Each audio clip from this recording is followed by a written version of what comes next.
Gabby Petito's distraught family is denouncing her boyfriend. The one person that can help find Gabby refuses to help, her family says.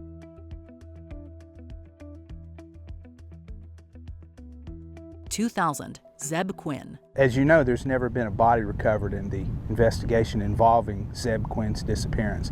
The Asheville Police Department is committed to leaving no stone unturned. In January 2000, after finishing work, Zeb Quinn went to see a vehicle with his co-worker Robert Jason Owens. They drove separately. According to Owens, Quinn received a page, abruptly sped away, and disappeared. His car was found several days later in a restaurant parking lot. The headlights were on, and a puppy was in the back seat. Someone had drawn a kiss and an exclamation point on the back window in pink lipstick. Nothing.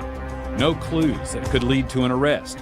No hints of whether he is dead or alive. There was no sign of Quinn. A breakthrough came in 2017 when officials charged Owens with Quinn's murder. The exact circumstances are unknown, but a love triangle may be at the heart of the case. At the time of his conviction, Owens was already serving life for killing Christy and Joseph Codd. At this point, investigators have called his arrest a major break in the case. Feel very confident in the strength of the case. 2001, Sneha and Philip. It has been a long and awful and frustrating day for the many, many relatives of the hundreds and hundreds of people who are still missing after yesterday's attack. On September 10, 2001, Philip had a day off from her doctor internship at the Cabrini Medical Center in New York City. However, while she was seen running errands, her husband, Ron Lieberman, didn't see her that day. The following day, the Twin Towers were attacked. As a result, the search for Philip was severely hindered. With the family losing faith in the NYPD's investigation, a private investigator managed to find evidence that suggested she had returned to her apartment shortly before the first plane struck the tower. It was speculated Philip had gone to help during the attack, only to lose her life in the process. In 2008, she was officially added to the victims of 9/11. I was on the phone with her, and she told me that she couldn't leave because there was people who were hurt. 2002, Elizabeth Smart. 14-year-old Elizabeth Smart ripped from her bedroom in the middle of the night, missing for 9 months, until a remarkable turn of events. In the dark of night, Elizabeth Smart was roused from sleep by a knife-wielding intruder. Her sister, Mary Catherine, who shared a room with Smart, lay frozen in fear and pretended to be asleep. Brian David Mitchell held Smart captive for 9 months. During that time, Smart went on several public outings with Mitchell and his wife, Wanda Barzee. He had a big cable bolted onto my leg, which was strung between 2 trees with a lock, she said. He had the key around his neck. They forced Smart to wear a veil and headscarf to hide her identity. Mary Catherine eventually recognized the kidnapper's voice as that of a man who once did some work on the family's home. A sketch of the man was featured on America's Most Wanted, and some of Mitchell's family members recognized him. Mitchell and Barzee were soon apprehended, and Smart was reunited with her family. I eventually came to a point where I was like, okay, one day, somehow, I'm going to survive this. I'm going to get back to my family. 2003, Michelle Knight, Amanda Berry, and Gina DeJesus. This is easily one of the most famous kidnapping stories of our time, having attained fame through its dramatic conclusion. Between 2002 and 2004, a man named Ariel Castro kidnapped the 3 women off the streets of Cleveland by offering them lifts. They remained in his house for roughly a decade and were subjected to various forms of horrible torture. It wasn't until May 6, 2013, that Barry saw her chance of escape. Castro had accidentally left a door unlocked, and Barry was able to contact passing neighbors. So we kick the bottom, and she comes out with the little girl, and she says, "Call 911. My name is Amanda Berry." They helped Barry and her daughter escape the house, and she telephoned the police to report the kidnappings, after which the other 2 were rescued. Castro was arrested that same day, and he would later take his own life in his detention cell. I spent 11 years in hell. Now your hell is just beginning. 2004, Timothy Carney. A young New Jersey man named Timothy Carney went missing in September of 2004 after calling his employer and telling him that he would be late for work. That night, Carney's empty vehicle was discovered near Newark. His parents searched years for their son, and he was finally found safe on September 23, 2011, nearly 7 full years from the day he disappeared. Unfortunately, not much information was given regarding his situation. Carney's parents believe that he was influenced by a religious organization known as the Gospel Outreach to abandon all contact with his family. 2005, Natalie Holloway. It's the bombshell breakthrough in a 12-year mystery. The disappearance of Natalie Holloway, the 18-year-old who vanished while on a high school graduation trip to Aruba. After graduating from high school in Mountain Brook, Alabama, Holloway and 124 classmates went to Aruba to celebrate in 2005. Hours before she was due to return home, she got in the car of Dutch national and Aruba resident Joran van der Sloot, along with his 2 friends. Holloway was not seen again. I remember seeing Natalie in a white car, driving away. The window was rolled down so we could see it was her in the back of the car. Van der Sloot and his friends claimed they dropped her off at her hotel and didn't know what happened to her. With a lack of evidence in 2012, Holloway was officially declared dead. In 2023, while in prison for murdering Stephanie Flores Ramirez, van der Sloot was extradited to the U.S. to face charges to fraud related to Holloway. During this, he confessed to taking her life.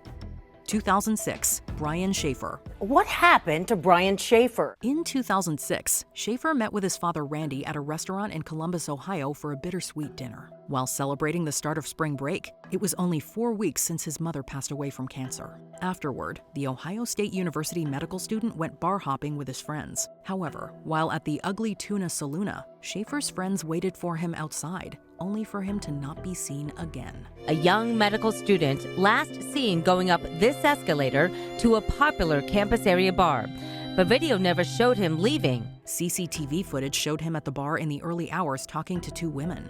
However, there was no video of him leaving the venue and no clue of his whereabouts to this day. His father passed away in 2008 due to an accident in a storm.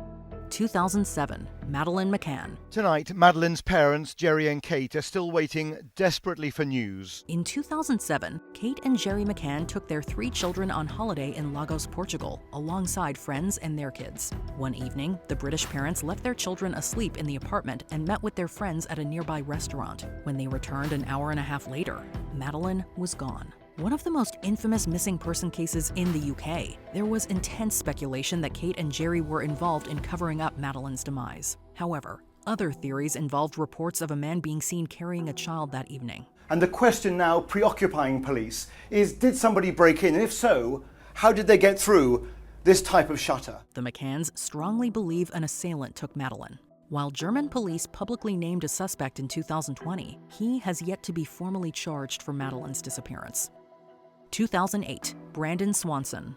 Celebrating the end of the spring semester at the Minnesota West Community and Technical College in May 2008, Swanson left a party and drove home. He'd been drinking, but according to witnesses, not enough to be intoxicated. He crashed into a ditch in the early hours and escaped uninjured. Swanson called his parents, who drove out to pick him up. After struggling to find each other, despite talking on the phone throughout, Swanson suggested meeting his parents at a nearby bar. Suddenly, the student uttered an exclamation, and the line went dead. He hasn't been found since. His parents, who have left their porch light for their son, helped to instigate Brandon's Law in 2009, which sped up the search for missing adults in the state. 2009, Brittany Drexel. And then Brittany says, "Okay, Mom, I'll see you tomorrow. I love you." Those were her last words to me. On the evening of April 25, 2009, Brittany Drexel went missing from the busy main strip in Myrtle Beach, South Carolina, and was never seen again. A few days prior, without her mother's knowledge or consent, Drexel had traveled from her home in Shiloh, New York to visit the popular vacation destination for spring break with some friends. Security footage showed Drexel arriving at the Blue Water Resort around 8 p.m. to visit a friend, and then departing a short time later. Because Miss Drexel didn't make it to the corner of that video, but she was in the other video, and she was on the phone at this point, but not on the phone at this point, they were able to pick a very narrow, less than a minute time frame that something happened to her. Brittany seemingly vanished into thin air somewhere between the Blue Water Resort and her hotel. 13 years later, in 2022, Raymond Moody, a convicted sex offender, confessed to kidnapping and killing Drexel. He was subsequently convicted and sentenced to life in prison. Today marks the beginning of a new chapter. The search for Brittany is now a pursuit of Brittany's justice. 2010, Amber Tuckerow. In 2010, Indigenous Canadian Tuckerow took her infant son and a friend for a short trip and booked a hotel in Nisku, Alberta. One evening, to get to nearby Edmonton by herself, she hitchhiked and got in the car of an unidentified man. While in the vehicle, Tuckerow got a phone call.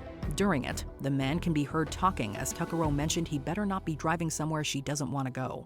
You better not be taking me anywhere I don't want to go. I want to go into the city. She then vanished. In 2012, Tuckerow's remains were found in Leduc County. Tuckerow's family has heavily criticized the cops for their response to the investigation involving an Indigenous woman. In 2019, they apologized for how they handled the case. Tuckerow's family is still looking for the driver. Now, her only hope is that someone out there recognizes the voice and has the courage to speak up. 2011, Lauren Spearer. It's been more than 10 years since the disappearance of IU student Lauren Spearer. In 2011, Spearer went out with her friends in Bloomington, Indiana. The Indiana University student was heavily intoxicated from substances and drinks, at one point leaving her shoes and phone at a bar. After briefly going back to a friend's apartment, Spearer left, intending to go home. She was last seen walking barefoot along the street.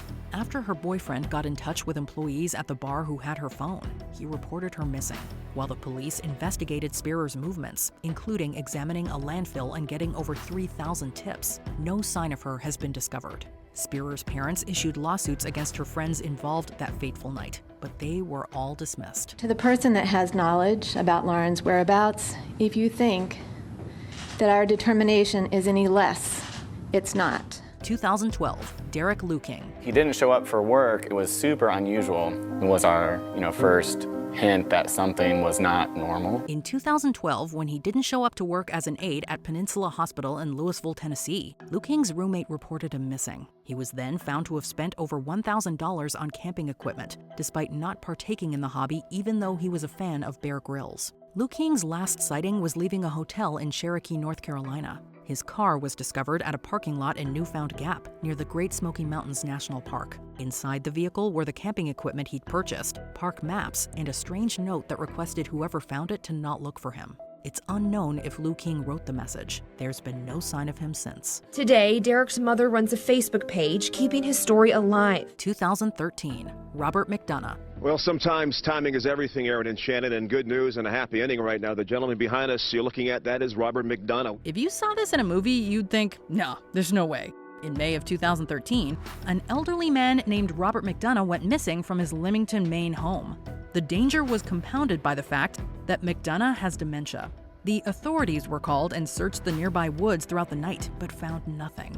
The next morning, a local news crew stationed themselves outside McDonough's house to report on his disappearance. And that is when McDonough quite literally strolled into the shot and asked the news crew what was happening.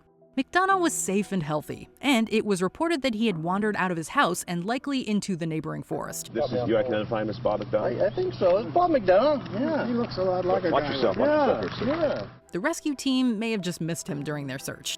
2014, Lars Mittank.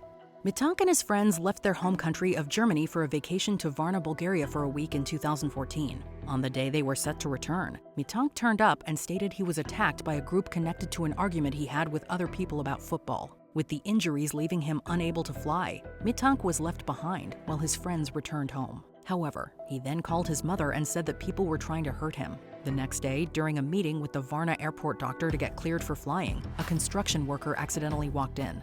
This caused Mittank to panic. Captured on CCTV, he ran into the nearby woods, his last known sighting. 2015, Henry McCabe. Corrine McCabe was in California while her husband Henry was at their home in Mounds View, Minnesota in 2015. Seeing a voicemail from him that he left in the early hours, she listened to it. The disturbing message seemingly had groans of pain and unknown noises. Before it cut out, a voice stated, quote, "Stop it." Another indecipherable voicemail was sent to Henry's brother. Henry was soon reported missing. The police traced his last movements to being dropped off by a friend at a gas station after a night out in the early hours. Nearly 2 months later, Henry's body was found in a lake. While officially his death was not ruled as suspicious, the disturbing voicemail has led to several sinister theories. 2016, Corey McKeague. This weekend marks the unwanted anniversary of Corey McKeague's disappearance. These grainy images, the last glimpse of the RAF serviceman. McKeague was enjoying a night out in Bury St Edmunds, England in 2016, away from the Royal Air Force Base he was stationed at. While at a nightclub, he was asked to leave due to being heavily intoxicated. Separated from his friends, McKeague went to a takeout before CCTV captured him walking into a street that contained several wheelie bins. It's also believed he briefly fell asleep in a doorway. This was the last time McKeague was seen. The investigation discovered McKeague's phone was last detected at a landfill. Despite searching the area, no trace of him was found. It's believed McKeague had fallen into a bin and was crushed by a lorry as the content was taken to the landfill. I need to find Corey, and I need to know how. There's no way I could carry on with the rest of my life, however that will be, without knowing that I've done everything that I can. I'm his mum. 2017, Bruno Borges. After spending several weeks writing books in 2017, Borges vanished from his home in Rio Branco, Acre, Brazil. When his bedroom at his parents' house was searched, 14 books he had written, a statue of philosopher Giordano Bruno, and encrypted messages were found within. The intrigue of the story inspired mobile games about him and wild theories of what happened. 3 months later, his family agreed to publish one of his books. 5 months after his initial vanishing, Borges, barefoot and weak, returned to his parents' house. Shortly after, he began working on mistakes from the published book, as he stated he left of his own accord. Then, Borges opened up his bedroom as an exhibit. It's speculated he disappeared to boost his book sales. 2018, Jamie Kloss. In 2018, Jake Patterson invaded the Kloss home in Barron, Wisconsin, armed with a shotgun. He fatally shot James and Denise Kloss before abducting their daughter Jamie and taking her to his cabin in Gordon, Wisconsin. Patterson had become fixated on Kloss after seeing her get off a school bus. 88 days later, Patterson put Kloss under his bed before leaving home, assuming that she was too scared to escape. She seized the opportunity and fled, subsequently encountering a woman who recognized her from the news. Obviously, Jamie is under this tremendous fear, and he's using that fear in the beginning to keep her captive. I think for her, she just kept it together every day. She didn't know when she was going to get out, or if she ever was going to. It must have taken everything inside her to just take that moment and run. It didn't take long for the cops to locate Patterson and extract a confession from him. He was sentenced to 2 life sentences without parole for the murders, plus 40 years for the kidnapping. 2019, Amanda Eller. Yoga teacher and physical therapist Amanda Eller decided to go for a hike through the Hawaiian wilderness. She never returned home, and her boyfriend quickly reported her missing. Her vehicle was found abandoned near Maui's Kahakapau Trail, but there were no signs of Eller. She had accidentally wandered off the trail and found herself in the middle of the remote wilderness. When it was obvious that help wasn't coming, she was forced to live off wild plants, berries, and rainwater. After over 2 long and grueling weeks, Eller was finally located by a search party and rescued via helicopter. The last 17 days of my life have been the toughest days of my life. And it's been a really significant spiritual journey. She was in surprisingly good condition and was treated at a local hospital for a fractured leg. I'm just a girl that got lost in the woods, and you guys showed up hard.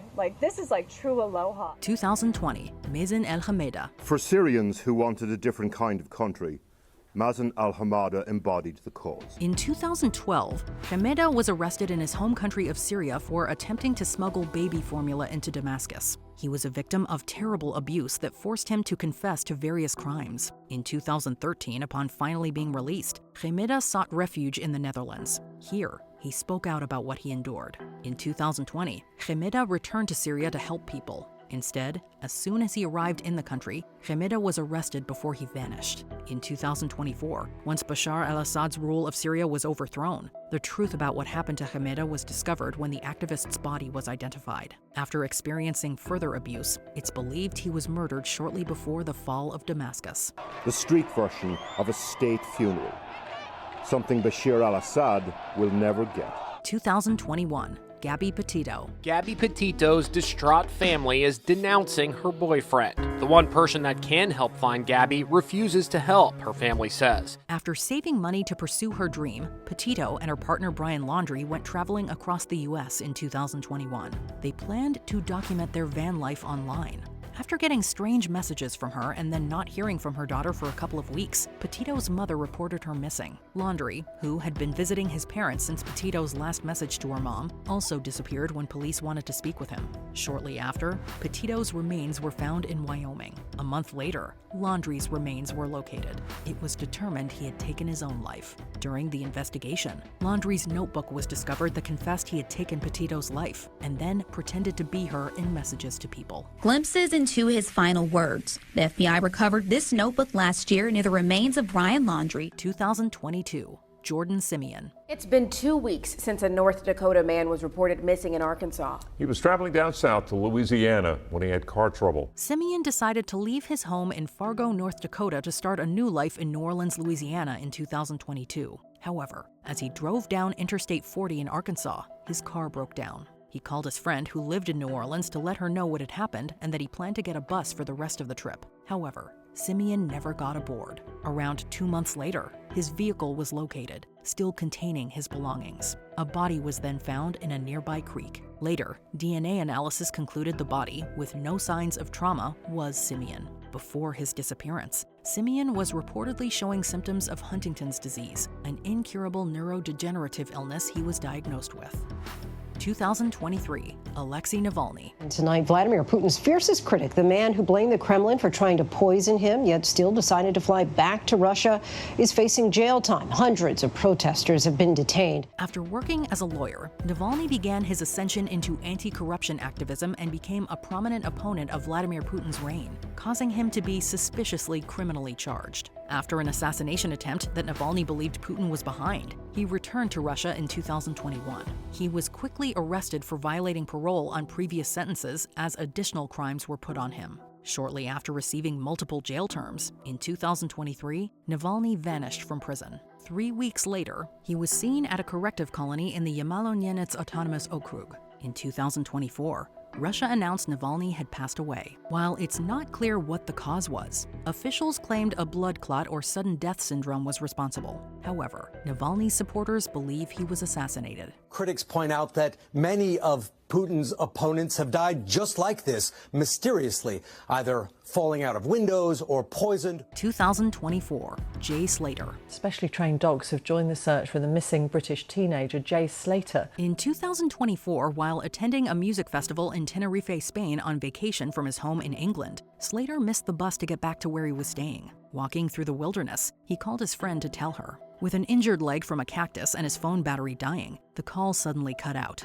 Shortly after, he was reported missing. Social media was rife with speculation as crowdfunders were created and Slater's 2023 sentence for attacking a teenager was discovered. During the search for Slater, another missing hiker was found. A month after vanishing, Slater's body was found in a ravine. The autopsies concluded he'd fallen from high up and sustained a fatal head injury. His body was found near where his mobile was last used when he called friends to say he was walking the many miles back to his resort. What was the biggest missing person case the year you were born? Let us know below. Brian is also refusing to explain why he left Gabby all alone and drove her van to Florida. These are critical questions that require immediate answers.